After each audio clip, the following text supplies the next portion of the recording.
नमस्कार, मैं उमान आप सभी का वेलकम करता हूं संजय वाच अध्याय 1, जहां लाखों स्टूडेंट की जिंदगी को अंधकार को मिटाकर सर रोशनी भर देते हैं और सारे स्टूडेंट को एक नई राह देते हैं जिंदगी जीने की, और साथ ही कितने सारे लोगों के लिए आप एक इंस्पिरेशन हो सर। तो सबसे पहले तो आपका संजय वाच आपके ही चैनल में आपका स्वागत है।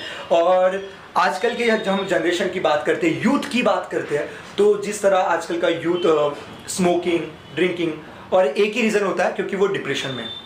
तो हम जानना चाहते हैं कि डिप्रेशन क्या होता है। बेसिकली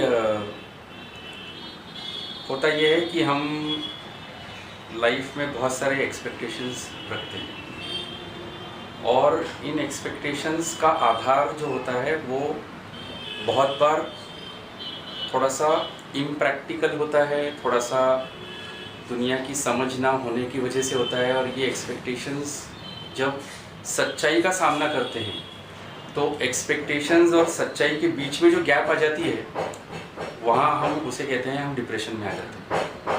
जैसे आप देखिए, जब हम बच्चे होते हैं तो आप किसी बच्चे को भी पूछिए, किसी लड़के को पूछिए क्या बनना है बेटा, तो वो कहता है मुझे डॉक्टर बनना है, मुझे इंजीनियर बनना है। अगर किसी लड़की को पूछे आप क्या बनना है बेटा, तो वो इमीडिएटली बोलेगी मुझे एयर होस्टेस बनना है।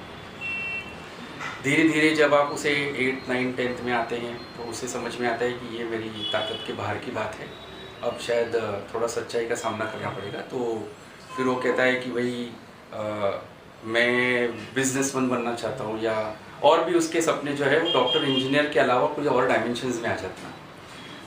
उस बच्ची को ये समझ में आ जाता है कि शायद जो एयर होस्टेस के लिए लगने वाली जो थोड़ी बहुत तत्व मेरे में नहीं है, ऐसा उसे लगता है, रहता सब में सब कुछ है। तो उस परिस्थिति में वो जो सपने और सच्चाई के सामना करते हुए जो बीच की गैप आती है उसे हम डिप्रेशन कहते हैं। बेसिकली डिप्रेशन एक ऐसा बैकफुट पे आना होता है लाइफ में कि इंसान हर चीज़ नकारात्मक सोचने लग जाता है। मतलब फ़र्ज़ कीजिए कि अगर मैंने कहा कि ये चेयर मान आप हटाइए, तो एक नॉर्मल इंसान वो चेयर जाकर हटा देगा। लेकिन कोई व्यक्ति जो डिप्रेशन में है, जिसे सेल्फ डाउट करने की आदत पड़ गई है, उसे अगर मैं ये बोलूँगा कि ये चेयर हटाइए, तो उसे लगेगा मैं हटाने जाऊँगा और कुछ हो तो ना जाए। अगर मैं हटाने की कोशिश करूँ और वो नहीं हो और लोग मेरी हंसी उड़ा दे तो क्या हो। ऐसा बैठे बैठे ही वो अपने आप पर इतना डाउट करने लग जाता है कि एक सर्वसाधारण सी लगने वाली चीज़ या वस्तु या समस्या या सिचुएशन वो उसको मेंटली, इमेजिनरी तौर पे वो डिफ़िकल्ट बना देता है। सर, तो फिर इसके कहने का मतलब ये है कि क्या बच्चे सपने ना देखें, क्या वो लोग सपने देखना छोड़ दे, क्योंकि ये एक डर रहेगा हमेशा ज़िंदगी में कि अगर मैं कोई भी ख्वाब देखूंगा, अगर उसे पूरा नहीं कर पाया तो क्या डिप्रेशन है। क्या ऐसा होता है कि हर एक व्यक्ति डिप्रेशन में जाता है जब उसके सपने पूरे नहीं होते हैं? नहीं, आपका सवाल क्या है कि सपने ना देखे ये सवाल है, या डिप्रेशन में जाए या ना जाए, आप क्या पूछना चाहते हैं? मैं ये पूछना चाहता हूँ कि सर, जैसे आपने कहा कि जब सपनों और हकीकत के बीच का सामना होता है, तो जब एक बच्चा बड़ा होता है तो ऑफकोर्स सपने देखता है, तो क्या वो सपने नहीं देखना चाहिए? सपने हमारे ज़िंदगी का फ्यूल है। यानी फ्यूल का मतलब है, अगर हम किसी चीज़ का ड्रीम करते हैं और उस ड्रीम को हम एक डेस्टिनेशन तक पहुंचाते हैं, तो ड्रीम और डेस्टिनेशन के बीच की जो गैप है उसे हम एक्शन कहते हैं। अब ये जो एक्शन है, इस एक्शन को कार्यान्वित करना बहुत सारे लोगों के बस की बात नहीं रहती है, या वो कर नहीं पाते हैं, इसलिए फिर वो डिप्रेशन बढ़ने लग जाता है। तो सपने देखना ही चाहिए और इंसान ने सपने बड़े देखना चाहिए। तो एक छोटा सा संदर्भ मुझे यहाँ पर याद आता है। संदर्भ जो है वो उस महान सन्यासी योद्धा के बारे में है जिनकी जयंती अभी 159th बर्थ एनिवर्सरी हमने पिछले 12 जनवरी को मनाई, और वो हम राष्ट्रीय युवा दिन करके भी मनाते हैं। स्वामी विवेकानंद, बड़ी एक उनके साथ ऐसी घटना हुई कि वो एक रास्ते से गुजर रहे थे और उन्होंने देखा कि रास्ते के किनारे पर बैठकर एक भिखारी जो है वो बहुत ही ज़्यादा अर्धनग्न अवस्था में और बहुत ही भूखी अवस्था में, ऐसी कंकाल बना हुआ, इतनी हालत ख़राब हुआ, वो अपने हाथ में कुछ ऐसा पकड़ कर रखा हुआ है, और पकड़ कर रखकर उसमें था कुछ नहीं, उसे वो ऐसा एक जगह से कुछ तोड़ रहा है, किसी चीज़ को लगा रहा है, वो खाने की एक्टिंग कर रहा है और वो खाते हुए चबाते हुए उसे निगल भी रहा है। इस छोटी सी क्रिया की वजह से स्वामी जी का ध्यान आकर्षित हुआ और वो उस भिखारी के पास में जाकर उन्होंने, हालांकि उनके शब्द तो मैं बयान नहीं कर सकता, मैं अपने शब्दों में आपको बता रहा हूँ कि उन्होंने कहा कि बंधु आप ये क्या कर रहे हैं, मैं बहुत देर से देख रहा हूँ कि अपने हाथ में आप कुछ लेकर उसे लगाकर तोड़कर खा रहे हैं, आप क्या कर रहे हैं। तो उस भिखारी ने कहा कि आप सन्यासी लगते हैं स्वामी जी, मैं कई दिनों का भूखा हूँ, खाना मिल नहीं रहा है, अन्न का एक दाना देखा नहीं है, तो अब मैंने यही सोचा है कि मैं ऐसा करता हूँ, मैं ये कल्पना करता हूँ कि मेरे हाथ में एक सूखी सी रोटी है, उस सूखी सी रोटी को मैं तोड़ रहा हूँ और उसी को हल्का सा यहाँ से एक चटनी सी जैसे है सूखी रोटी को लगाकर मैं खा रहा हूँ।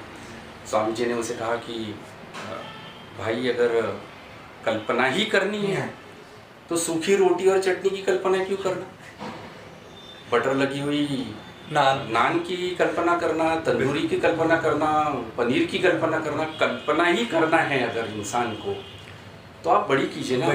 तो सपने हमारे संभावनाओं की, अपने प्रारब्ध की शुरुआत होते हैं, तो सपने देखना चाहिए और इन सपनों के साथ साथ हमें उसे पूरा करने के लिए उस गैप को, जिसे हम एक्शन कहते हैं, उससे उसके ऊपर कार्य भी करना चाहिए। सर, जो आजकल का यूथ है, डिप्रेशन को बड़ी ही मतलब बड़ी आम बीमारी माना गया है फिलहाल, क्योंकि 10 में से 4 युवा ऐसे होते हैं जो डिप्रेशन का शिकार होते हैं। तो इनको बाहर कैसे निकाला जाए, इनको सही रास्ता कैसे दिखाया जाए? विश्वास कीजिए, अगर भारत के सामने जो आज अपना आध्यात्म का रास्ता छोड़कर भौतिकता की तरफ जा रहा है, और अगर पाश्चात्य संस्कृति देखें कि उन्होंने अपने भौतिकता का इतना उत्तांग अभी वो आगे हैं, इतना उगता भी गए हैं वो, कि अब वो थोड़ा सा आध्यात्मिक होते जा रहे हैं। मतलब एक समय का आध्यात्मिक गुरु अभी भौतिकता में आ रहा है और एक समय का भौतिकता का उन्माद करने वाला जो पाश्चात्य भाग है हमारे ग्लोब का, अभी वो थोड़ा आध्यात्म की तरफ बढ़ रहा है। बेसिकली आज से आने वाले कुछ समय बाद अगर इस देश के युवाओं को सबसे बड़ी कोई चुनौती या सबसे बड़ी जो बीमारी का सामना करना पड़ेगा, आप मेरी बात को नोट कीजिएगा, उस बीमारी का नाम रहेगा डिप्रेशन। और अगर शारीरिक तौर पर हमें सबसे बड़ी चुनौती अगर सामना करने की है, उस बीमारी का नाम है मोटापा। तो मानसिक तौर पर हम डिप्रेस होने वाले हैं और उस डिप्रेशन के वजह से हम इतने स्थूल होने वाले हैं कि हम मोटे भी होने वाले हैं, और ये दोनों स्थितियाँ ये हमारे लिए हानिकारक रहने वाली हैं। तो depression basically is always a state of mind. हालांकि जो साइकेट्रिस्ट होते हैं, टेक्निकली जो मेडिकली जो इस चीज़ को सॉल्व करने के लिए जिनका ज्ञान विज्ञान, उनके पास सारी मंत्रणाएं तंत्रणाएं होती है, वो साइंटिफिकली बता सकते हैं। लेकिन मोटा मोटा मैं ये ज़रूर बोल पाऊँगा कि जिन स्थितियों में, जिन वातावरण में आप डिप्रेस फील करते हैं, इमीडिएट आपको उस वातावरण से डिस्कनेक्ट होकर किसी दूसरे सकारात्मक या लोगों से भरे हुए वातावरण में थोड़ा सा अपने आप को अगर आप लेके जाएं, तो इंस्टेंट जो डिप्रेशन या नेगेटिविटी जो आपके अंदर आने की संभावना है वो थोड़ी सी पोस्टपोन हो सकती है। आजकल का यूथ जो डिप्रेशन से दूर होने के लिए एक दवाई लेता है, वो दवाई है सिगरेट और अल्कोहल। क्या ये दवाई इस युवा के लिए सही है? क्योंकि जब भी हम युवा से बात करते हैं, यूथ को देखते हैं, तो कुछ लोग जो डिप्रेशन में है वो स्मोकिंग के सहारे कहते हैं कि यार नहीं, मैं बहुत परेशान हूँ, लाइफ में बहुत ट्रबल चल रहा है, तो इसलिए मैं सिगरेट पी रहा हूँ या इसलिए मैं अल्कोहल कंज्यूम कर रहा हूँ। आपके हिसाब से क्या ये दवाई सही है? बेसिकली आपने जो प्रश्न पूछा है, इसका बेसिक कारण डिप्रेशन नहीं है। क्या हमारे माँ बाप डिप्रेशन में नहीं थे? क्या उनके समय बहुत ही अनुकूल परिस्थितियाँ रही होंगी? ऑफकोर्स। मेरे ख्याल से इतनी सुख सुविधा साधन जो आज हमको मिल रहे हैं, उस समय तो वो भी नहीं थे। तो आज हमारे पास कितने सारे एस्केप रूट्स है। अगर सबसे बड़ा एस्केप रूट देखा जाए तो हर एक के जेब में, हर एक के हाथ में होता है, जिसे हम कहते हैं मोबाइल। तो आप अकेले तो होते ही नहीं, आपका कांस्टेंट साथी रहता है आपके साथ। तो पहले तो हम ये समझ लें कि डिप्रेशन जो है वो परिस्थितियों की वजह से, या ये जो स्मोकिंग और ड्रिंकिंग जो है, ये डिप्रेशन की वजह से आता है, ये तो आप पहले तो आप उसको अलग कर दीजिए। मेरा स्मोकिंग और ड्रिंकिंग के मामले में जो मेरा अपना पर्सनल वैयक्तिक मत है वो ये है कि हम जो अपने पीयर सर्कल का अंधा अनुसरण करते हैं, the cheap copy that we do in our peer circle is the reason we smoke or is the reason we drink. भाई मेरे ग्रुप के 4 लोग पी रहे हैं, अब मैं अकेला कैसे रहूँ? और वो 4 लोगों का प्रेशर ऐसा रहता है कि भाई हम तो ले रहे हैं तो तेरे को तो पिलाएंगे, क्योंकि वो आपको अलग से नहीं रहने देना चाहते। बिल्कुल सर। वो आपको सुधरा हुआ या वो आपको लाइन लेंथ में रहने नहीं देना चाहते हैं। वो ये चाहते हैं कि जैसे वो ऑर्डिनरी भीड़ का हिस्सा बन गए हैं, आपके सामने से वो एक्स्ट्रा हटाने का पूरा प्रयत्न करके वो आपको उस ऑर्डिनरीनेस में लाना चाहिए। So in my opinion, smoking and drinking is not the result of depression, which is the result of situation as wrongly perceived. मुझे ऐसा लगता है कि वो अपना जो सर्कल होता है उसका अंधा अनुसरण हम कर लेते हैं। इसलिए डॉक्टर एपीजे अब्दुल कलाम साहब ने कहा था कि show me your friend, I will show your future. Absolutely. Exactly. और ये भी मैं बोलना चाहता हूँ कि show me your company, it is your introduction in life. Exactly और यही सबसे बड़ा आज सबक मिलेगा यूथ को और सबसे सही आंसर मिलेगा आज यूथ को। सर लॉकडाउन की वजह से भी बहुत लोग निराश हो चुके हैं, बहुत लोगों की जॉब जा चुकी है, हालात बहुत गंभीर है, घर के हालत ठीक नहीं रहते हैं। कई परिवार में ऐसा होता है कि पेरेंट्स के ही बहुत झगड़े होते हैं, जिसके वजह से बच्चों पर बहुत बुरा असर पड़ता है। ऐसे वक्त क्या करना चाहिए उन बच्चों को? देखिए, सबसे पहले मैं हर चीज़ को ही बोलूँगा, everything in life is basically dependent on 2 things, mind and matter. If you don't mind, it doesn't matter. अब आप उस मतलब उस विपरीत परिस्थिति को जो आज आई है, और ये आई मेरे आप पर है क्या? सब पर है। ये तो पूरी दुनिया पे छाई हुई है। एग्जैक्टली। अब उस पूरी दुनिया पे छाई हुई परिस्थिति में लोगों ने बिजनेस भी कर लिए, लोगों ने पैसे भी छाप लिए, एग्जैक्टली। लोग बने बनाए बिजनेस को डुबा भी रहे हैं, लोग रास्ते से घरों में जा रहे हैं और घर वाले लोग रास्ते पे आ रहे हैं। बहुत सारी ऐसी उथल पुथल चल रही है, लोग तो वही है। तो आप जिस परिस्थिति में हैं उस परिस्थिति को, उस चैलेंज को अपॉर्चुनिटी कैसे बनाएं, ये पहले तो आपको सोचना चाहिए। If you are not doing anything, तो आप मुझे बताएं, मान आप अपनी ज़िंदगी में ऐसे कितने सालों से चाह रहे थे कि एक ऐसा दिन आए कि आपको कुछ भी करने की ज़रूरत ना पड़े, जब आपकी इच्छा हो तब आप उठे, जब आपको खाना हो तब आप खाना खाएं, जब आपको ऐसा लगे कि मैं सोना चाहता हूँ जितने देर वो आप सोए, और उसके लिए ज़्यादा कोई खर्चा करना ना पड़े। ऐसा कितने सालों से सोच रहे थे? सर हमेशा से। हमेशा से। एग्जैक्टली। वो मौका आपकी ज़िंदगी में आया। बिल्कुल सर। तो उस मौके को आने के बाद आपने उसका कितना उपभोग लिया? इंसान का ऐसा है, हाथ की छोड़ तवे की धावे, ना हाथ की पावे ना तवे की पावे। So bird in a hand is worth 2 in the bush। अगर हमें ये समय, अब ये भी बात पक्का बताना चाहूँगा कि अब समय इतना हो चुका है कि आपको उस अकेलेपन का या उस स्थूलता का भी बोरियत हो सकता है। बिकॉज बहुत दिनों तक खुश भी रहे इंसान तो बोर होता है, बहुत दिन दुखी भी रहे, क्योंकि stagnancy is not life. To keep on moving, to be dynamic is life ना। जिंदगी ऐसी जाएगी, ऐसी जाएगी, ऐसी जाएगी, ऐसी कैसी रहेगी, तभी तो जिंदा रहेगी ना। सीधी रहेगी तो डेड हो जाएगी। डेड हो जाएगी। तो फिर आपको ये समझना ज़रूरी है कि आप उस चैलेंज को अपॉर्चुनिटी में, मतलब आपने कितना समय अपने आप के डेवलपमेंट में लगाया, आपने कितना समय कुछ नई चीज़ों को हासिल करने में लगाया, आपने कितना समय अपने पुराने कई ज़माने से नहीं कनेक्ट में हुए दोस्तों में आपने गवाया, आपने कितने बड़े लोगों से बातचीत की, आपने किन रिश्तेदारों के साथ संबंध जमाए, आपने क्या ये सोचा? मुझे लगता है कि हमने कुछ भी नहीं किया। हमारी आदत ये है कि जो भी परिस्थिति आती है उसको कोसते रहो और नहीं करने के खुद को 100 बहाने देके ज़िंदगी को दोष मढ़ते। सर एक सवाल ऐसा था मेरे मन में, शायद मेरे नहीं, इस हिंदुस्तान में नहीं बल्कि पूरे विश्व के मन में ये सवाल है कि ये कोरोना कैसे जाएगा?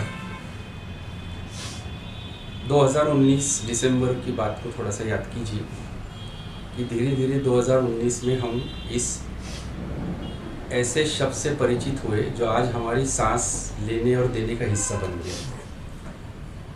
आज किसी मेरे जैसे मोटिवेटर की औकात नहीं है किसी स्टेज पर जाकर बोलने की बी पॉजिटिव।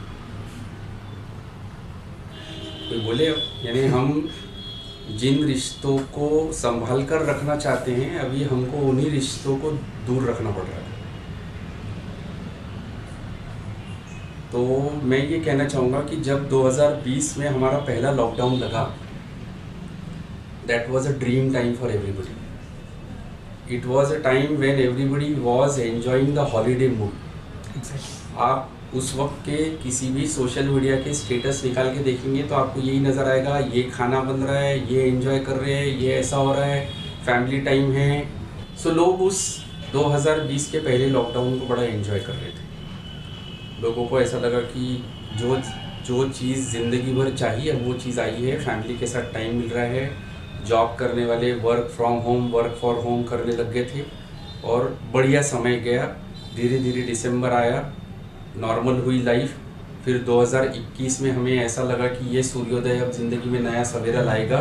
लेकिन फिर 2021 में ऐसा लॉकडाउन आया कि कोरोना में जो हम सिर्फ आंकड़े देख रहे थे उन आंकड़ों में अपनों के नाम आने लग गए।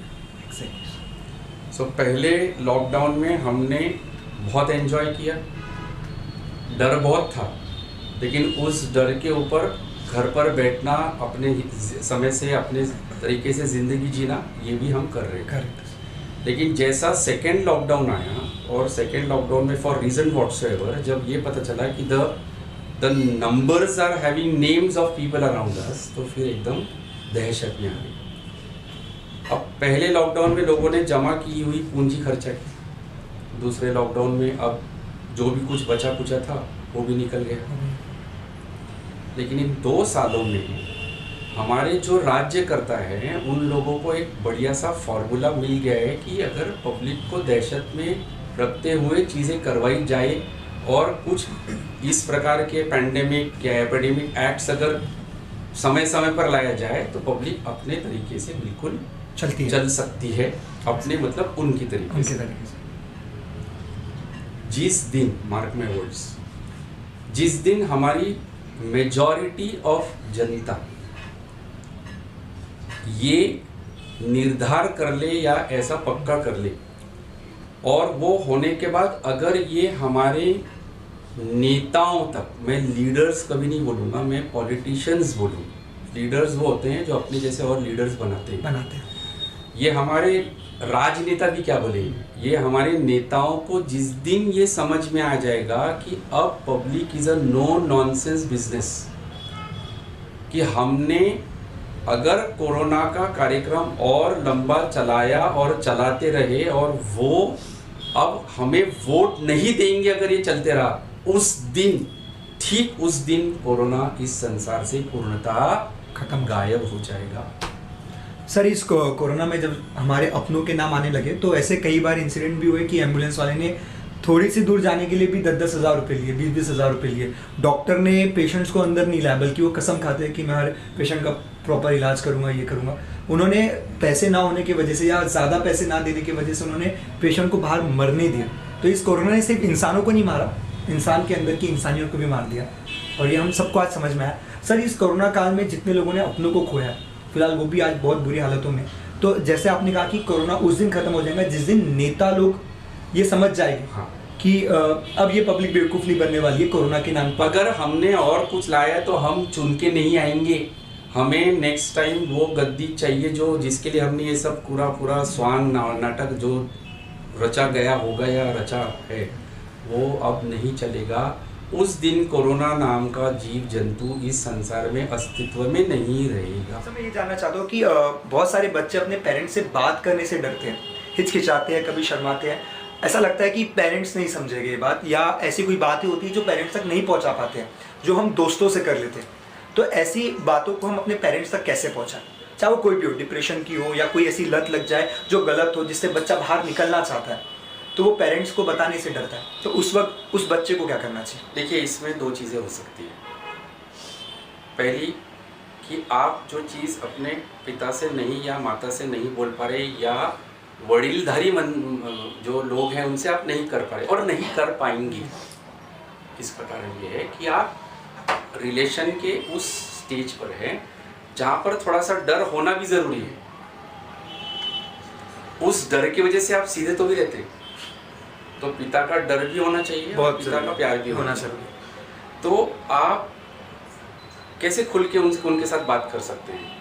दूसरा ऐसा है कि उनका आपके ऊपर रिलेशनशिप ऐसा होता है कि being in the position of parental status and you being their son or ward, वो थोड़ा ओवर प्रोटेक्टिव हो जाते हैं, वो ओवर सिक्योरिटी चाहते हैं आपसे, और एक्सपेक्ट भी करते हैं। यानी उनके साथ में ऐसा है कि आप उनके बच्चे होने की वजह से हर चीज़ ओवर में चली जाती है। तो नेचुरली अगर आप उनसे कोई चीज़ जो दोस्तों से डिस्कस करें, अब दोस्तों से डिस्कस करने का क्या होता है, दोस्त का आपका कोई भाग्य तो जुड़ा नहीं है, तो दोस्त कहीं वहाँ आपको ओवर रिएक्ट तो करने वाला नहीं, बोलता है चिल यार चलता है सब हो जाएगा क्या प्रॉब्लम है। लेकिन पिताजी को अगर बोलेंगे तो हाँ, क्योंकि आपका उनका भाग्य जुड़ा है, तो वो शायद वो थोड़ा रिएक्ट ज़्यादा कर, इतना नहीं समझता था क्या, ऐसा कैसे कर लिया, पूछ तो लेना था। अब वो जो रिएक्शन करते हैं वो एक केयर का रिएक्शन रहता है, लेकिन तरीका ऐसा हो जाता है कि सामने बाद में कुछ करने के लिए बच्चा घबरा जाता है। तो आप दो चीज़ें कर सकते हैं। स्टेप 1, उनके लेवल के कोई दोस्त या आपके आसपास ऐसा कोई व्यक्ति जो उन तक वो बात सही मायने में पहुंचा सके, जो कि थोड़ा सा डिफिकल्ट लगता है मुझे, क्योंकि जो लोग रहते हैं वो वैसे ही आपके दोनों के अच्छे रिश्ते ना हो या उससे थोड़ा सा जलते ही रहते हैं। तो आपने अगर कोई बात बताई तो ह्यूमन टेंडेंसी ऐसी है कि वो बात उसी मात्रा में नहीं पहुंचेगी, वो कुछ ना कुछ उनका उसमें एंगल जुड़ के पहुंचेगा। और अगर कुछ ऐसे लोग हैं, ऐसे आपके कोई अंकल हैं या ऐसे कोई सीनियर हैं, तो आप मेरे ख्याल से वो बात उनके माध्यम से पिता तक पहुंचाए या माता तक पहुंचाए, नंबर 1। दूसरा बेस्ट रास्ता यह है कि किसी माध्यम का प्रयोग ही ना करें, खुद कोशिश करें, लेकिन आपकी भाषा में जो बोलते हैं ना, फट जाती है और सिलने में कोई नहीं आता सर। तो आप क्या करें, लिख के भेजें।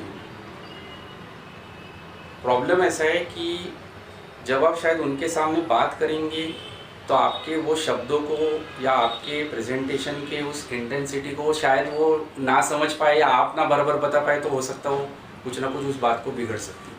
लेकिन आप अगर उनको लिख के भेजें, अगर आप उन्हें अपनी बाजू समझा सके, तो वो जब पढ़ेंगे ना, वो शांति से पढ़ेंगे, वो समझदारी से समझेंगे, और शायद फिर हो सकता है क्योंकि आपने अपनी बात तो उन तक पहुंचा दी है, तो टेंशन उनका है।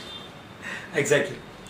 तो आप तक अब उनकी बात है, कैसे आप तक लेके आते हैं। सर, आपके अंदर इतनी पॉजिटिविटी है, जब भी कोई आपसे बात करता है तो इंस्पायर हो जाता है। मैं ये पूछना चाहता हूँ कि क्या आपने कभी ज़िंदगी में ऐसा कोई वक्त देखा जहाँ आप खुद ऐसा डिप्रेस फील कर रहे हो? रोज़ आता है, ऐसा तो इंसान हूँ तो रोज़ आता है।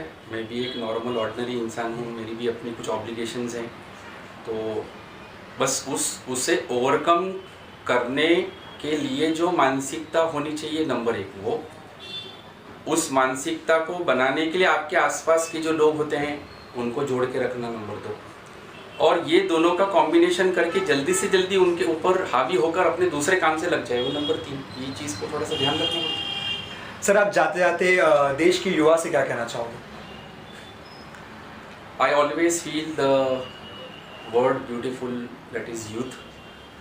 The center of the word youth is always you. So you should always focus on yourself.